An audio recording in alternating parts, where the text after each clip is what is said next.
Баршаңызға қайырлы күн, менің арнама қош келдіңіздер. Бүгін мен сіздермен осылай аштықсыз дайындалатын бауырсақтың рецептімен бөлісемін. Ең алдымен бізге осылай 500 мл айран керек болады. Менде бұл жерде қолдың айраны. Оның үстіне 1 шай қасық ас содамызды салып, жақсылап араластырамыз. Осындай бізде реакция пайда болады. Үстіне 1 жұмыртқамызды салып, тағы да жақсылап араластырамыз. Ары қарай 2 ас қасық қант және 1 шай қасық тұзымызды салып, тағы да венчиктің көмегімен жақсылап араластырамыз. Тұз бен қантымыз ерігеннен кейін үстіне 2-3 ас қасық сұйық майымызды құямыз.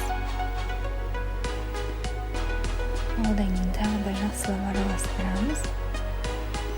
Сосын ұнымызды елеуіштің көмегімен елеуіштен өткізіп 2-3 бөлікке бөліп салып араластырамыз. Бауырсағымыз жақсы көтеріліп, жұмсақ болу үшін осылай елеуіштен өткізіп салсаңыз да жақсы болады.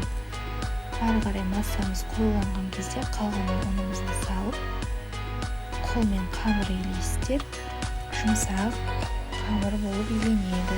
Үстін кішкене сұйық маймен майлап, целлофанмен жауып 15-20 минутқа қалдырасыздар.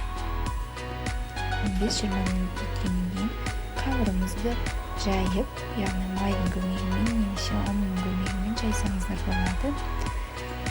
Осылай қатты жұқа қылмай қамырымызды жайып аламыз.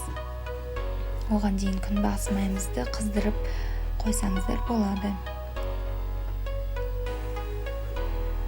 Осылай қамырымызды керек мөлшерде кесіп аламыз. Және қызып тұрған майда 2 жағын қызартып бауырсағымызды пісіреміз. Осылай аштықсыз айранмен үй жағдайында пісіріп көріңіздер. Осылай қызарғанша пісіріп аламыз. Бауырсағымыз өте дәмді, жұмсақ болып шыққан. Каналымды қолдап, лайк басып, тіркеліп, комментарий қалдырып кетіңіздер. Баршаңызға ас болсын.